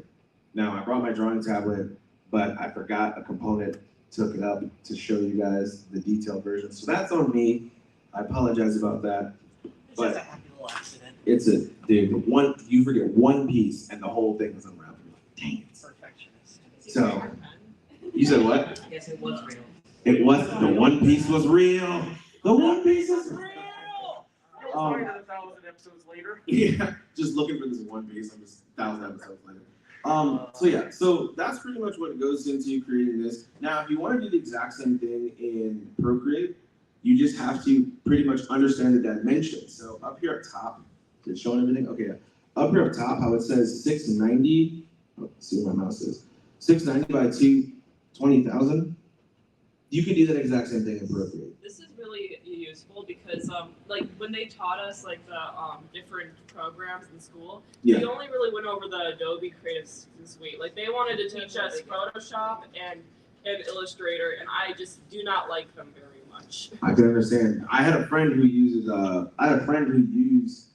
Adobe Photoshop for the longest, and here's the thing about these programs. Photoshop is very like computer heavy, RAM heavy. Yeah. Very RAM heavy for those that don't know.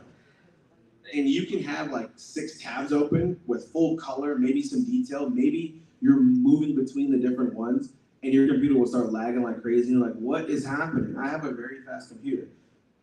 supposed to do my projects in it, and I just do not. It's I'm hard. doing it on Procreate and stuff instead because it's just better. Yeah, no, 100%. It's hard, and it's like with programs like Procreate and Clip Studio Paint, you get the ease of use where you can create multiple layers. It doesn't slow down because one, it's not that intensive on whatever, whether you're using tablet or computer's GPU. So what do you I say? also wonder if can you like easily like export a file on this into a Photoshop file? Yeah. So actually, up top, see these 3 buttons here? Perfect. Yes. You could easily draw your entire thing in here, or do whatever, like whether it's in, and it doesn't just have to be a webtoon format. You can draw inside of an illustration. So if I was to do a new one, and then I was to go, come on now. Yeah. Okay. I was to go to illustration. Those options are still there. Because I like being able to, that's like a thing that is like very useful, especially if you're throwing in like, if you're doing like video stuff, like Yeah. be able to easily throw it into After Effects, which is an Adobe program. Yeah. Like being able to do that stuff is just so helpful. Like I like it when programs speak to each other very nicely. So the nice thing about this is the guys over at, and this is the really cool part about knowing like 1 or 2 reps from the actual company. I get to talk to them about new products and things that are coming out. So the people over at Clip Studio Paint, they can tell you ahead of time a little bit about like, hey, this is what we're going to incorporate. This is going to happen. So everyone in here, does everyone know Fate Stay Night and Fates, the Fate series? I do. Even if you don't know much, okay, so you know it. I know. We've all heard of it a little bit, right? As a scholar of myth, folklore, and legend, I feel obligated to at least look at a series. Makes sense. I understand. Obligated to look at a series that touches on so many myths and lore, so much lore. And then you try and find a painting of Nero and oh god. So the best thing about this, let me see if I can open this up.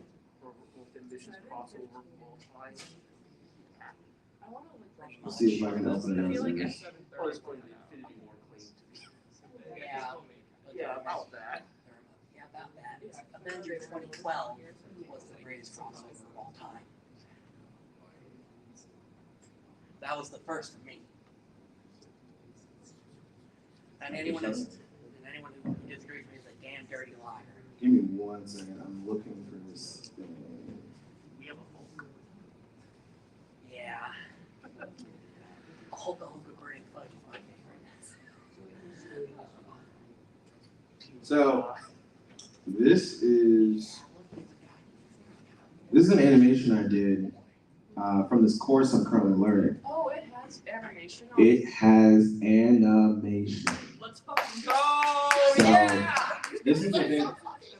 So this is the thing I wanted to bring up too. So I'm a huge anime fan, and when I went to school for computer animation, and that was something I really love. So I understand what you say. Like, I actually want to do animation. So I'm showing you this because Clip Studio Paint can not only be used to create the imagery you're using, but it can also be used to create any animations you want to. Now this is me running a course and learning from a course on how to animate, so it looks kind of jank, but the fact that you can still do this, you can sit here and see the different cells that are being created in the different layers that it takes. So, it's really intensive. so how expensive is Clip Studio Paint? This is the best thing that you've ever asked me. 100 billion. No, it's really cool. Clip Studio Paint, I would wait for it to go on sale. And I say that because Clip Studio Paint, normally the version I have is the EX version, as you can see here where my mouse is. The EX version is the one that you want because if you get the Pro version, which the Pro version is usually $50, but it will be discounted at $24.99. And that's either a one-time purchase to own it, or you could do the month-to-month subscription. They do have both. On the tablets, it is month-to-month only, unfortunately. But I pay $75 a year. That's a lot better than That's cool. That's a lot better than because like the kind of programs they show us are the industry standard ones, Yeah. like TV Paint and like eHarmony to Toonbone, and those are both so expensive. Like I'm TV lucky Paint's I get to pretty use them through the school, Yeah. but like eventually I need to buy it for myself, and it's like that's like $1,000 or something. Well, that's what I was gonna say. Before Studio, I think it was Studio Madhouse that got annihilated, was it? Was it Studio Madhouse? Does anyone know? I think it was Studio Madhouse. The people who did One Punch Man the first season. Yes. So Madhouse, after they got annihilated, Madhouse uses this. Studio Trigger, they use this software to animate all the anime that you've ever seen them make. Also, Fates, the people who do Fates, UFOtable, they use the same software. So so this is industry standard. Okay. It's just something like, and it goes back to the whole like KiShoTenKetsu thing, where like a lot of people don't know certain things because it's not taught in school, and it's not something that's modern people would like teach. I might mention it to my professor and see what their thoughts on it are. Yeah, because this is a really good program when you think about it in the long run. And the EX version, it's about $214 to buy at one time, or like I said, you could pay $100 a month and get the program. Now, this isn't sponsored by Clip Studio Paint. I just really love the program that much that I'm gushing out about it. But I wanted to show you that. I wanted to show YouTube this specifically because I know you wanted to do animation. But to everybody else in the crowd and everybody else who's live, you can really utilize a program like this to say, hey, I want to do a quick 30-second animation for my thing. And lo and behold, if I can find the video, I'll show you. But I did 2 animations where I'm gonna find it because I want to show you guys these videos. I want to show you these. While you're looking for that, I have a question. What's up? As I said, I can only draw stick figures. If I wanted to go beyond that base, where should I start? If you want to start drawing, first off, I go straight from what the manga artists tell me themselves, and they say just start drawing. What? They literally. I think They literally say just start drawing. And when it comes to saying just start drawing, that literally means go to an online place and look for figure drawing. You're going to want to learn shape, and you're going to want to learn volume. The reason why I say this is if you study, I'm trying to get the website. If you study like still life photography and stuff like that, that's all really nice because that teaches you shape and volume language. Shape and volume language is the key, the ultimate key to really get better at drawing. Sketchpose. Sketchpose? Sketchpose is a really good website because it gives you a lot of figures, both clothed and unclothed, for you to be able to study and learn anatomy and shape and volume. I think some of the best advice I can give is to study real life. Like when you see like a 100%. person, like think like, oh, how are the lines working with each other? Like, do you see like, oh, there's like a line here, a line there? Like that's why figure drawing is so good for starting that fundamental. Is once you understand how like the body works and how perspective works. Once you understand that, you can break those rules. It doesn't need people either. You can look at like the environment around you. Just draw it. I mean, okay, that I was exaggerating. I said stick figures, but when I do try and draw, it doesn't come out looking. I think that's also why understanding some of the facial structures and stuff like that, you can look up diagrams of like people's bodies or stuff. But like being able to visualize in your head like the 3D space, like try to like think about how this arm is interacting with like the rest of your body. Think about the movement of it. Like it's kind of vague to like. It's all pencil miles. The more you draw, the better you will. Yeah. 100%. No, literally, I wish I had it up. You remember seeing my artwork from the beginning, right? How it just looked atrocious. But it was my artwork, and I stand by it till this day. But then I got better. This is why I don't have real long hair. But then I got better when it comes to drawing because I put in the mileage. It's like you can't skate on ice. Okay, go skate on ice. Literally, go skate on ice. Talk to people who do and practice. Every journey starts with a step. Yes. So I will definitely say I've that. looked across I'm gonna tons and tons of fan artists looking through sites like Pixiv or such online. Yeah, Pixiv is and if I go through almost every single one, it's like, oh wow, they make great art. Yeah. I go through their entire history and I go back and I get back, and without exception, once I get enough years back for what they post up, I get the pieces that look. You would consider that most people look and say that looks kind of embarrassing. So they've all improved. That is the number one thing that I've learned watching is what separates the great artists from the amateurs. Yeah. The great artists have made hundreds, if not thousands, of more pieces. I'm coming at this from a position similar to you. I do stick figures.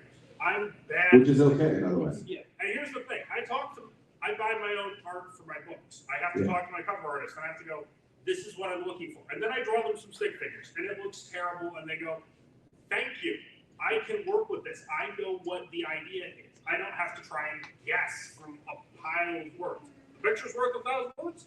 No, a picture's worth 10,000, 100,000.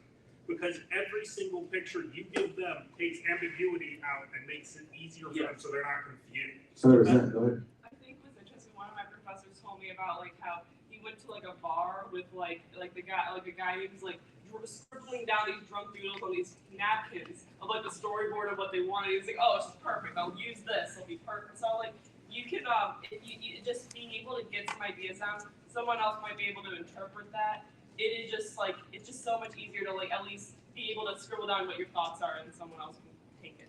Now, the best example of that would be one in Yusuke Murata. Yeah, one I was thinking about him too. Yeah, one's artwork still got to this day. I don't care what anyone says, even though other people are like, this looks like crap. It's still really good. His name is One. The author's name is One. For One Punch Man. The guy's original work when he was doing, I believe it was in a webtoons format when I first was reading it, like a scroll format. He didn't know how to draw, but he had a story, and he just started drawing, started putting it out there. And the story was so good that a manga artist decided to come and be like, hey, I'm gonna try redrawing this. But he kept drawing until like he created Mob Psycho, and that was entirely his art, and it's improved to a point where it was like good enough. Yeah, they printed his art like after he did One Punch Man, and Yusuke Murata took over because he had already been doing the story for like 2 years, I think, and then Yusuke Murata found it through people talking about it.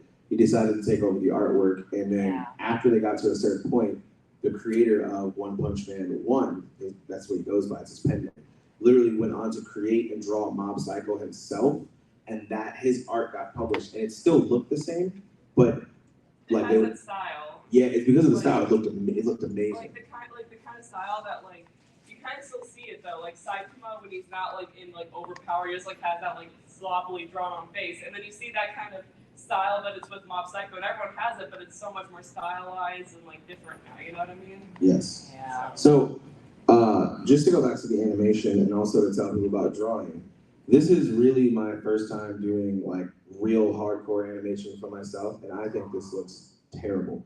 But I did it myself. I'm very proud of it. So to the two people who were like, I can only do stick figures, you got to work up to it, man. It's literally like, imagine a baby who can't walk, but they're trying to move. Like they get up and try to move. That first step means everything to them, and it means a lot to who's ever their parent or guardian.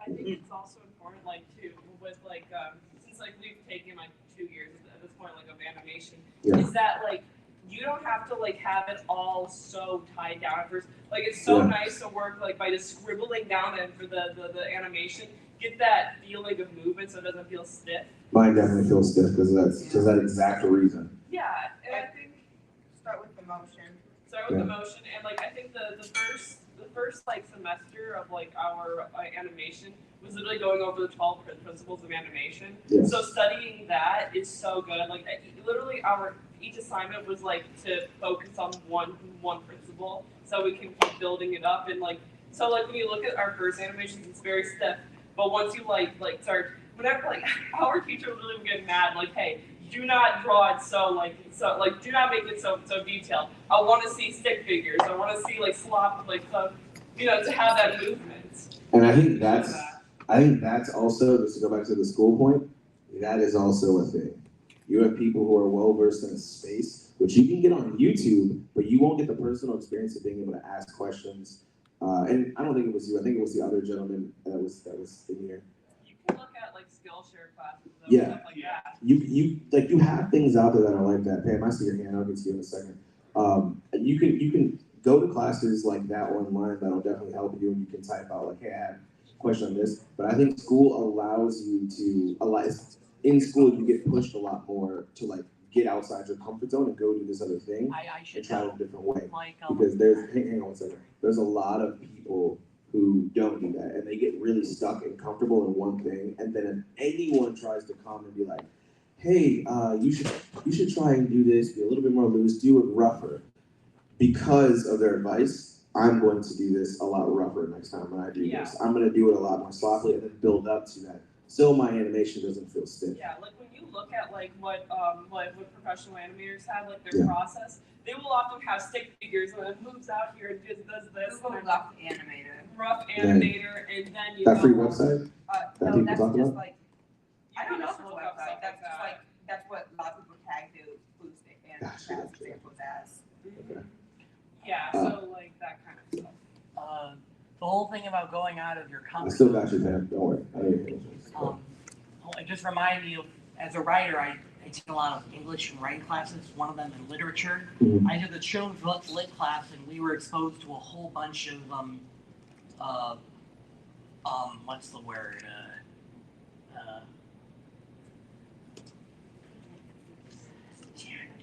Damn it. You're all right. You got it. Obscure, that's it, obscure. Obscure things. Yeah, and even foreign stuff as well, because she wanted to get us out of our comfort zone. Yeah, because when you see things like that, it really makes you think, dude, I'm sorry, your zipper is really huge. Is that like a necklace? I keep seeing that and I'm like, what is that? It looks super cool. Is that actually on the jacket? Yeah, it's Kingdom Hearts. Oh, okay, that makes sense. I like that. I literally was just like, dude, that's a big zipper, and I don't know if it's real or if it's a chain, but it looks cool. He's part of Organization 13. They took over Twitter. Oh yeah, when everything went to X, yeah. Pam, what were you going to say? My bad. Oh, I was going to speak to Clip Studio, how commercial ready it is. Oh yeah. The Jujutsu Kaisen creator, he uses this for his manga and also newer mangas like Jiangxi X or whatever like that. Yeah. They use that, and I also want to say the interface. You can actually customize the interface itself. Yep. Like everything on the slide on the left or on the right, you can. I'll show exactly what he's talking about. You can move So you can literally move stuff around. I could put it here on the side. If I don't like it there, I can do this. I can move it back. So my interface is all the way customizable. So like when I'm drawing, I'm right-handed. Everything I use right-handed needs to be on the right. I don't want my layer over here on the side. It just doesn't make sense because then I'm crossing the screen or whatever. So I do actually have a YouTube tutorial on that. If you want to head over to my YouTube channel, you can see that. So yeah. You can also save the workspace too. You can save it so you can pull up a certain one if you want to. I'll show you how to do that. You can pull up a certain one. I definitely appreciate it. Like I said, they did not teach us this program. Oh no, of course. Literally, so from what Pam is talking about, let's say this is the workspace I want. I have this set up the entire way I want it to be. All you do is you go to Window, you go to Workspaces, you go to Register Workspace. When you click Register Workspace, you can type it in a name and it'll save in that fashion. That is similar to what After Effects and stuff has. Yes. They do have that in the Adobe Creative Suite. You can take an After Effects project and you can open it in this program and it'll retain the layers. It'll retain the layers and color and everything you do. Same exact thing for Photoshop. And so Oh man, my After Effects program is gonna look so much better now. Yeah, baby. So it's like, We'll never have to know. yeah, exactly. That's exactly right. No, it's something that, and that's why I teach people about Clip Studio Paint, because of that exact reaction. There's a lot of times where people want to do things in an easier way, or for our people who want to learn how to draw, you can buy this program for $25 when it's on sale. It's usually on scale. It's usually on sale during 2 parts of the year, back to school and the beginning of summer. So, exactly. He's gonna be like, how are you doing this? So, really, if you want to learn how to draw and you want to learn how to write, think about this class. Think about what we learned, or think about what I was teaching you and telling you today, because I really want to make sure that everyone leaves here with one idea. That you all can tell a story, because we all were once children, and we need to recall that imagination and get back to creative storytelling. What are you gonna say? I was gonna say it's at that like half hour, so if you wanted to open up for Q&A, or if you can even continue, but I just want to let you know time wise.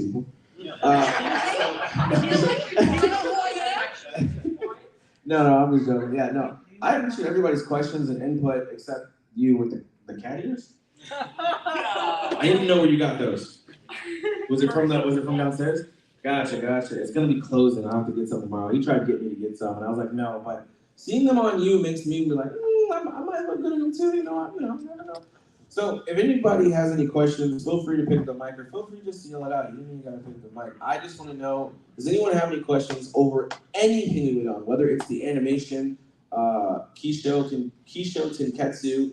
If it's world building, soft world building, anything at all, feel free to ask. Or if it's for me personally, feel free to ask. After I was putting about the Clip Studio, I was going to say, Yeah. what is the difference between the Pro and the EX version? So there is a lot. So starting off, if you get the Pro version, which is the $25 or $50 version, depending on when it's on sale, you're going to be very limited in its things. So when I go to, and I will show you this. First off, the animation in the Pro version, you only have 1 minute of animation. You cannot animate past a minute of animation. I hated that. I truly hated that. In the Pro version of this, so I have the EX version of this. So in the Pro version, you can only animate up to 1 minute. That is it, which sucks. I really wanted to be able to animate full time because I was working with, I'm still technically working with a gaming studio, but we needed to animate more than what we were. I needed to do. No, before that I was using Photoshop, which I didn't like Photoshop with animation. Yeah, and it was hard. It was too hard. But we were doing. I can't remember what we were doing. It has a certain word. What is that step in animatics? I couldn't think of the word animatics. We were doing animatics, and I couldn't do 1 minute. Just was not enough because I do 1 minute, which is nothing at all. If you do animation, then I have to export it. Then I would do another minute, export it, do another minute, and then I would have to line all those up in Procreate, not Procreate. Oh wait, no, Adobe Premiere, yeah. Premiere Pro. And that Premiere Pro, and that sucks. It really sucks. So that's one thing. And in the EX version, you get unlimited time of animation. You can animate for however long you want. Another thing is when you are going to file new, and let's say you want to create, they don't have the, I believe they don't have the Webtoon version or the Webtoon Icon ND Pro version. I think they do. It's been almost like 3 years since I haven't had the Pro version, so I can't fully remember. It's on there? Okay, thank you, Ben. But I know for the comic version, you cannot choose your number of pages.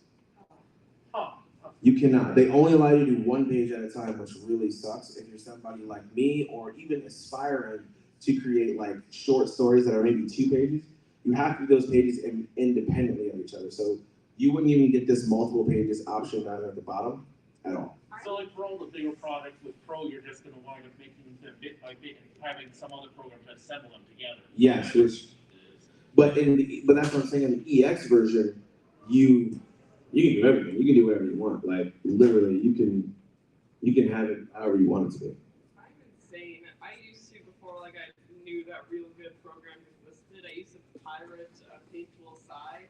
PageToolSci's a good one. Oh yeah, I still love it. Like it's still one I'm very comfortable with. It's But like easy. what I used to do is like I would make an entire comic page in one, make a new file, another comic page, another comic page. Having them all in one file would be so nice. Well, this goes back to the whole Photoshop debacle as well. You know, when people are like, "Hey," by the way, yeah, I know. I'm not familiar. I will say this about organization. As my mythology teacher in high school taught me, a cluttered desk is the sign of a genius. Okay. Yeah, I spent 20 minutes. Right? That's what I'm saying. What? No, so. And then you spent 20 minutes trying to find your graphs. Exactly that. So there's more differences between like what you can do. Like I know that I think there's definitely certain tools. I forget who asked the question fully against. Was it you that asked the question between the difference of both versions? There's certain tools you can't use over here on the side, like you just don't have access to. And I also think that that's done as well. It seems like they want you to buy the EX version, but the Pro version, if you buy it, is like, hey, you're an illustrator testing out the waters. I would suggest everyone buy the Pro version if they're like, hey, I'm not sure if this is a program I want to get, but I just want to test the waters. Because especially if you get it on sale for that $24.99, it's literally like, I just didn't even spend money at all. Yeah, I think that the Pro would be the better one.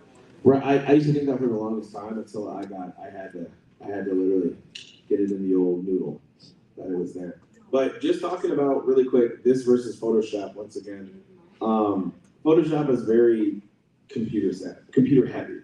It will slow your computer down a lot if you're doing too much on it. This program, you can have like 9 windows open, be doing a bunch of things.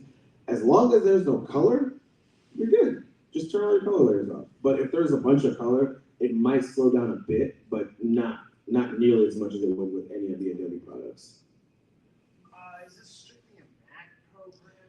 No, I've never gotten that question, but I'm pretty sure that there are plenty of people both on live and who are gonna see this again. This is not Mac exclusive. You can get this on PC, tablet, both Android and Apple. So both on iOS and Android. You can get this on both on any hardware you want. As long, even the phone, you can even get it on your mobile device. You can just, but I don't know if any mobile. I don't know if the Apple Pencil works for any of the phones. Just saying that for any Apple people who may be listening back to this or in the room. But Use it on your tablet. Like I have an iPad. I can just use this on my iPad. I could pull out my iPad right now and show you, but I couldn't show you like this.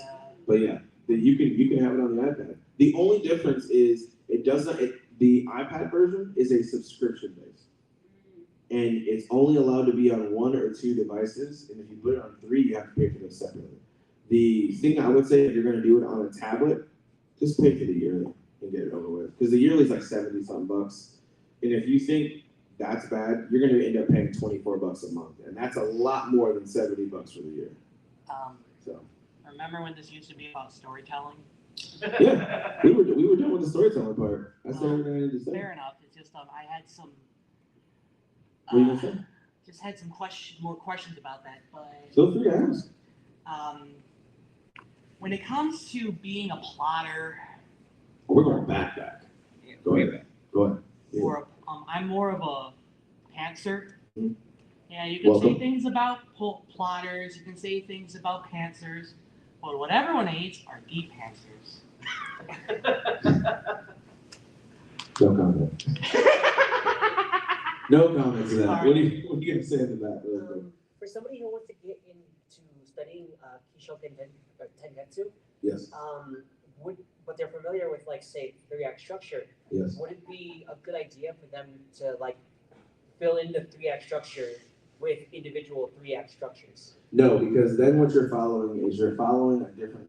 Like, if you follow the 3-act structure and you try to then substitute another structure to that, your brain's going to be like, okay, what is my, not just my beginning, middle, and end, but what's happening with my characters and how are the characters driving the plot? Really, with KiShoTenKetsu, you're really focusing on the characters' emotions and you're focusing on the plot separately. So it's kind of like you're focusing on what the character's doing in the beginning. And then afterwards, you're like, oh, how is the plot thickening in this later half because of the characters and their emotions? With the 3-act structure, it's kind of like, where is my story going, and then how is it ending in this concise thing? KiShoTenKetsu allows it to remain open without focusing on the conflict, whereas a 3-act structure is being driven because of the conflict. So I would say if you want to, I guess you could. I shouldn't say you couldn't do that. Just be careful of using the 3-act structure and primarily focusing on the conflict. Focus on the characters, their interactions with each other, and just what's going on. I have a serious question this time, I promise. No, you're good with so that. Back to plotters and pantsers. I'm sorry, give me 1 second. I appreciate both of you coming, and if you follow me on any social media, I will make sure to follow both of you back. Thank you so much for your insights. I'll follow everybody back in here. So yeah, can we get a round of applause for them? And yourselves. Thank you all for participating and coming. What were you saying? I'm so sorry to interrupt. Is there a name for hybrids for people who do a bit of both? Pantser and plotting. Plotting? Probably not. You two as well. Be safe out there on those streets. Dress pants. Dress pants. Dress pants. We'll start calling it. I'll start naming it. Dress pantsers. We're calling them dress pantsers. People who like to fly by the seat of the pants, but sometimes they gotta pull them up. Sometimes yeah, that's me. Skirters. Yeah, suspenders. Ooh, I like that one a little bit better. Might be suspenders. I was gonna say plantsers, but that sounds a lot better. Planters sounds like planters, like peanuts, like planters peanuts. That's what it makes me think about. When is too much plotting? When is there too much plotting, and when is there too much improv? I think that's up to you. I don't think anyone can come into your living space and tell you, hey, you've eaten too many tacos today, you shouldn't eat more. And then you look at them and say, who are you and why are you in my house? Well, if he's a doctor, then... He really shouldn't be in your house if he's a doctor. No, I think with that, I'll get to you in a second. I think with that, the one thing you really want to focus on is how do you feel about your story?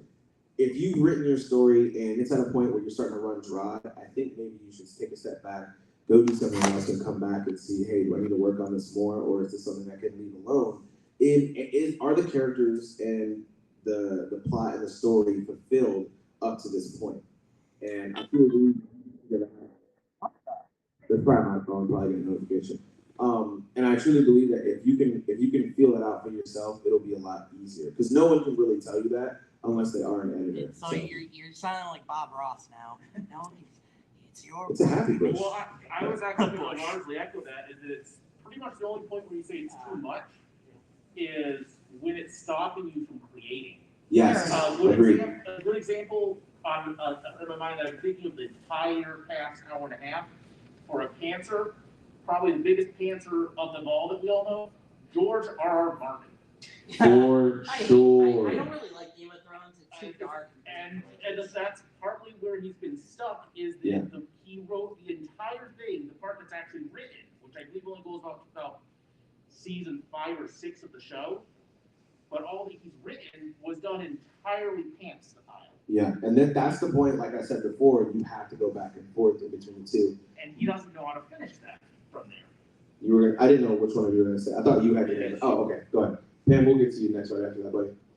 Any tips for like how to get your story out of your head? Because I feel like I have stories, but like I can't, like you usually plot, and I feel like I have to do it that way, or like I'll just be like a complete like mess. I'll like start something and then I'll be like I don't know where I'm going, and it's like any way of like organizing or like a best like program besides like just Word where you just everything is there. So let me ask you this: what shows do you watch, or what media do you watch? Obviously, you watch anime. Is that anime connection? I watch a lot of things. Like I'm into a bunch of. Give me like 2 of your favorite shows. Currently. You don't know? You know? Vampire Diaries. Okay, so Vampire Diaries. In that show, what's a moment you remember? You're just like, dude, this was really crazy. What's a moment you remember? No, you're okay. You're okay. Take your time. Somebody died, maybe. Somebody got bit. That's kind of a given. Well, all I can think of is like when she shifts from brothers, and you can see that she falls in love with Damon rather than Stefan. So that's a single moment, right? That you remember. That's how you get the story out of your head, whether you have to write forward or backward. The way I do this, and this is just my personal one, hang on one second, because I got another person after this. The way that I do it is I take a moment. I think of what's something that would be cool, especially with your story. Let's say your story is, I want this person to become a zookeeper. Ooh, what happened at this zoo? Oh, a kid fell in and got dragged. You're like, oh, how can I start this off? Maybe you can start the incident off with there be a bell going off because there's a kid in an enclosed thing with the gorilla. And you're like, oh, that's a cool way. And then you can work backwards from that and say, well, how did this happen? What was his parents at? Like, what is going on with these things and these themes? I think that is the way that you should do it if you can't think of any other way. Think of a moment in time, and then you can figure out what got to that point, and you can figure out where you want to go from there. Getting it out, I would use anything from, to write it down, I would use bulletin points. Don't get too detailed with what you want to happen exact for exact. Just write bulletin points. This person went to the mall. They ended up going into the cologne store. Because later on, you can figure why they went to the cologne store. This person went to the mall, smelled a fragrance, was like, I don't really need it, but then somebody came by, sprayed their wrist, like, the people doing the mall, you're like, now I gotta go in there. So they go in there and spend a bunch of money, their significant other gets mad at them. That's kind of what I do. And that's kind of what happens. So that's how I do my stuff. And I mean, think about it. I'm assuming relationship, right? Think about a time you and him were like arguing about something in that specific moment. What led to that moment? What happened afterwards? You always start with the moment and then can go forward back from there. And I think that's one of the best ways to do it, not the only way, but one of the best ways, and you can just kind of go from there. Before you go. No, you're okay. Yeah, what were you going to say? As far as, I think we were talking about world building earlier. Yes. As someone brought up the core theme of full metal alchemist, where it's equivalent exchange. I'm writing a. That was me trying to say the word equivalent, but I couldn't say it. Yeah, equivalent exchange. So I'm writing a story right now where I have the core theme on the very first page. It's good things come in threes. Mm-hmm. So it's like a recurring theme. Like even with the power system, I have characters where they have 3 totems and they have to triangulate like certain things when they're fighting to make certain things happen. Mm-hmm. It's just gonna be a recurring theme about good, things come in threes, and even like I want to say philosophy and physical fighting in the power system. It's like different ways you can do it. I'll say this last thing, and then we'll head to them. Give me 1 second. Going back on your thing as well about how do you get these ideas out. Nothing is off the table. I said that earlier. You should never feel pressure to have to do things a certain way. There is hundreds of people who have all gotten to where they are a million different ways. Not a single person in this room has followed the same path you have to get in this room. We all came through different exits, different doors, different vehicles, different people we had to talk to. Even, hey, can I get like $20 for this con? I gotta get. Like we've all done these things, but we all ended up here. So never feel pressured when you see like, oh, but this is so successful, or they did it this way. Like you don't have to do that at all. So there's that. What were you gonna say, Lee? Someone in the chat had said that for their stories, they like it to feel organic, that they like to think of their characters as actors on a set when they're writing. And That's they kind of another way build to do their it. story on that. What were you saying? I was just gonna say, going off of her question, Yes. I'm kind of the same way, except I have trouble writing action sequences and fighting. I don't know. I'm not good at putting action into words. Like, how? Any recommendations? It's funny you ask. That's actually my favorite thing to do. Currently writing a light novel where there is action and I have to describe it. I hate every second of it. But no. So the best way to kind of do that you could use the stick figures that you have. If you can't write it out, use the stick figures that you can create to just draw it out best you can. The other way to say that is to be very literal when writing it, and then go over it as a descriptive. Like when you start going back through and going over your writing, go back over it and be descriptive in a creative way. So if you were to say, this person did a sweep kick by ducking and doing blah, blah, blah, then you can say, this person jumped. I just don't have the words to describe certain things. And that is going to fall on you as a writer and coming up with a terminology that best fits what your story is trying to say.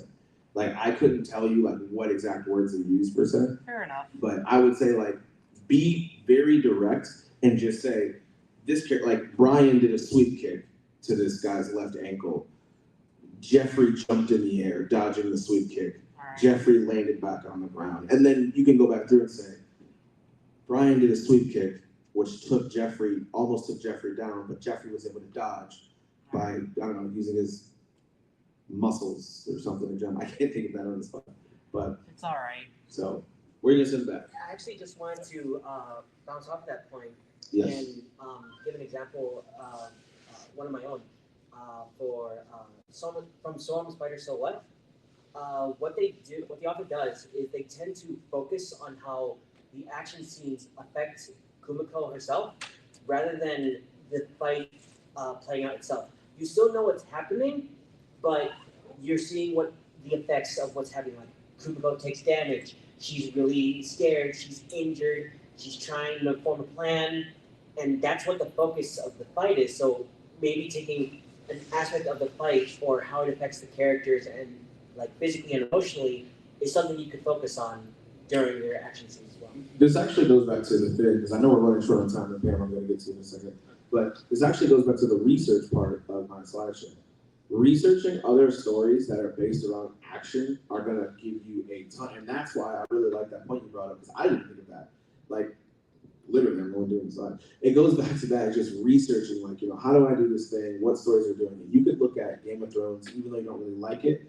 He may describe fights a different way than somebody else does. It's always going to be different depending on who you look at. I can't think of another author that does action sequences in the thing. I mean, you could look at Sword Art Online, a light novel, although I don't know if they really, I can't remember if they describe like fighting in a certain way. But there are ways you can do it that gets around actually saying like, This person threw a kick. This person threw a punch. Every single line.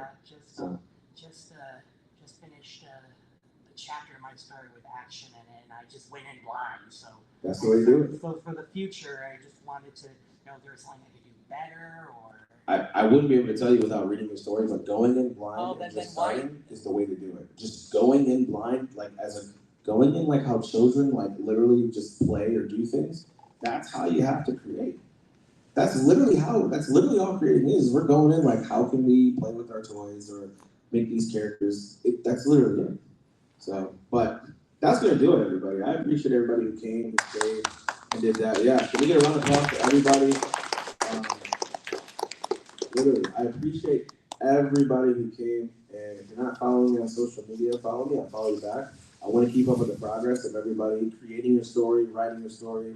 Pam, go ahead. Say what you're gonna say. I'm sorry. Oh yeah, I'm just gonna add on to that. There's another way to think about it. If you watch any Jackie Chan movie, just think about the environment. Yes. Like he's rolling over these things. He's hanging and swinging. I think I did incorporate a bit of environment. It took place in a graveyard.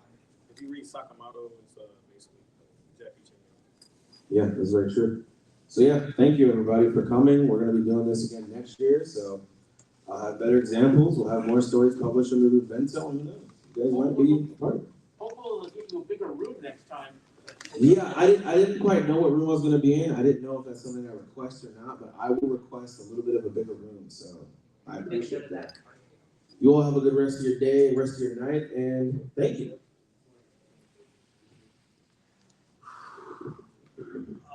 And thank you to everyone in the live chat. Sorry for the lag in the beginning there. There was a bit of a lag in the comments as we were going through. Thank you for that. Sorry about that. I appreciate you guys for tuning in. We're going to end it here. If you have any other questions, be sure to hit them up there, and I'll answer them on my own video. Peace.